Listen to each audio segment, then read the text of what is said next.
Epistle of Barnabas, not canonical, not part of God's inspired word, but he wrote of killers of the child who abort the mold of God, created in his image. Basil the Great, as opposed to Basil the mediocre, I guess. Those who give abortifacients for the destruction of a child conceived in the womb are murderers themselves, along with those receiving the poisons. Jerome called abortion the murder of an unborn child. Augustine warned against the terrible crime of the murder of an unborn child. Origen, Cyprian, Chrysostom were among the many other theologians and church leaders who condemned abortion.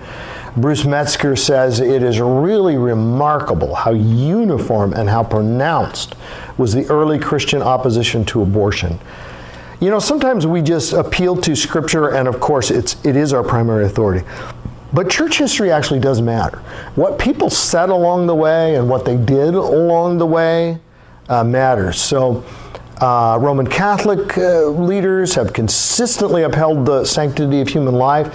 In fact, with Roe v. Wade, Catholics were way ahead of Protestants in responding to it, which is a shame.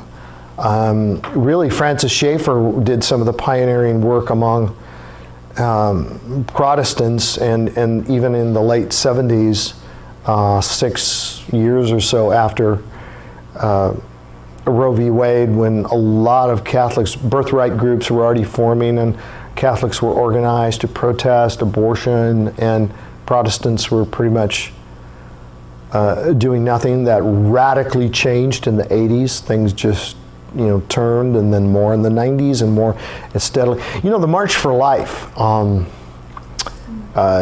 Any of you ever been to the March for Life? I haven't been there for many years, but it's an amazing thing, and what's really amazing about it is to see all the young people. And for the first time ever, we had a Vice President of the United States speaking there.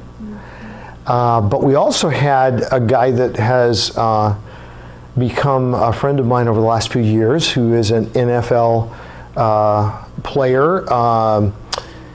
Ben, and I'm getting too tired, tight end for the Saints now with the Ravens, who, you can look him up.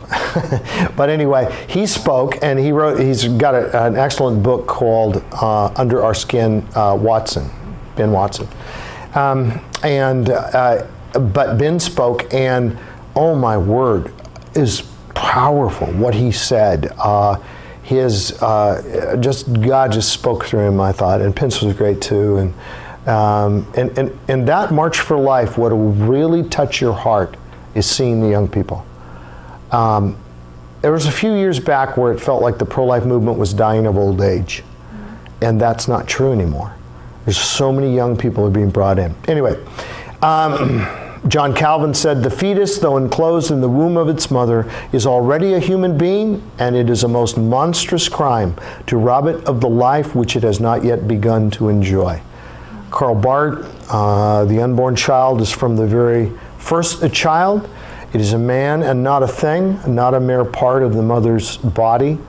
Obviously, Karl Barth not evangelical, but ironically very opposed to liberals. Spoke, so he brought a much more conservative theology, which by our standards is not as conservative as we would like, but was radically conservative compared to the liberals that he opposed. The Bible is clear that every child in the womb has been created by God. Christ loves every child. Psalm 127, children are a gift from the Lord. Defend the cause of the weak and fatherless, Psalm 82. Maintain the rights of the poor and oppressed. Rescue the weak and needy. Deliver them from the hand of the wicked.